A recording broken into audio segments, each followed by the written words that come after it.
राज्याचे अन्न व नागरी पुरवठा मंत्री छगन भुजबळ यांच्या अडचणींमध्ये आता पुन्हा वाढ होण्याची शक्यता आहे। महाराष्ट्र सदन घोटाळा प्रकरणी सुनावणी आजपासून पुन्हा सुरू होणार आहे आणि या प्रकरणातून छगन भुजबळ यांची निर्दोष मुक्तता करण्यात आलेली होती।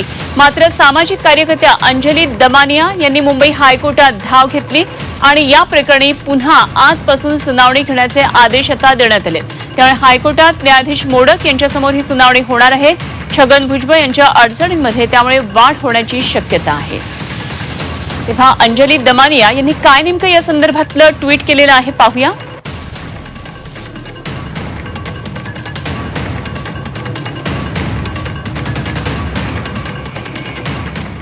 दमानियांचे हे ट्विट आहे। महाराष्ट्र सदन घोटाळ्यात छगन भुजबळांना निर्दोष सोडण्यात आलं होतं।